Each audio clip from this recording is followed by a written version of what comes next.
Yang lihat lagi rame katanya Pak KDM bakal kaji jalan provinsi ini berbayar di Jabar untuk pengganti pajak kendaraan listrik. Nah pertama kenapa muncul kebijakan ini karena IP itu kan tidak bayar PKB, tidak bayar pajak, tapi tetap pakai jalan. Jadi di sini ngerasanya nggak adil. Motor dan mobil bensin pakai jalan dia bayar PKB, sedangkan motor dan mobil listrik pakai jalan tapi tidak bayar PKB. Padahal kalau kita lihat rumus PKB itu kan NJKB dikali bobot dikali tarif. Nah bobot ini itu kan artinya kerusakan jalan. Dan di sisi lain lihat EV ini sekarang makin meningkat. 2022 ke 3 ribuan. 2023 udah 13.000, 2024 36.000, sekarang 2025 udah di 60 ribuan.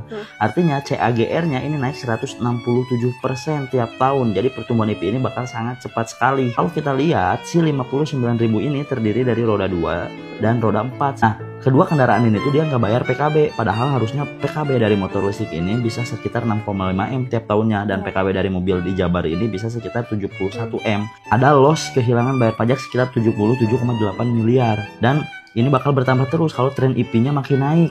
Sekarang 2025 kan baru di 60 ribuan, tapi kalau ini dilanjutin misal dengan CAGR yang sama di 2030 tuh udah hampir 274.000, sehingga jangka panjang ini bakal mengakibatkan tidak adil nih, sama pakai jalan tapi yang bayar pajak cuman yang bayar bensin doang. Nah sehingga Pak KDM ini membuat aturan gak usah bayar PKB semuanya, tapi dialihkan jadi bayar jalan aja, dan dimulai ketika kualitas jalan di Jabar ini sudah setara dengan tol, sehingga di sini lebih adil karena yang bayar pajak yang pakai jalan aja. Terus yang kedua, jika PKB dihapus, sebenarnya berapa sih tarif jalan yang berbayarnya? Nah penentuan tarif ini penting sekali karena yang pertama masyarakat jadinya tidak terbebani, dan yang kedua pendapatan pemerintah juga jadinya tidak turun. Kalau kita pengen sama aja kayak PKB yang kemarin 6,2 triliun, berarti dalam sehari itu harus sekitar 17 miliar.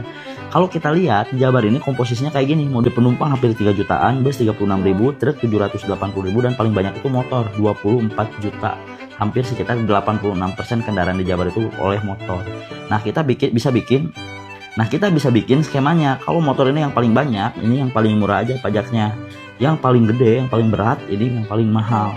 Misalkan bus ini bisa kita gratiskan karena kan sedikit dan dia juga membawa penumpang kan. Nah tapi di sini untuk menghitung tarif bukan dari banyaknya kendaraan, karena yang dihitung itu adalah banyaknya yang melintas, dan ini kita butuh data LHR. Nah sayangnya data ini nggak publik.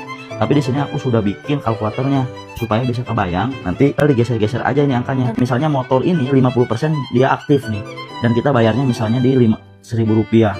Kalau mobil penumpang 50% juga aktif, dan bayarnya misalnya di lebih mahal di 5.000 rupiah misalnya. Nah nanti kita bisa lihat, ini udah dapat 26 M nih.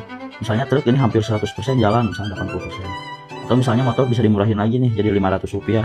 Nih udah 18 triliun, udah melebihi. Terus kita murahin lagi nih, udah dapat di 7 triliun. Jadi tinggal digeser-geser aja biayanya berapa.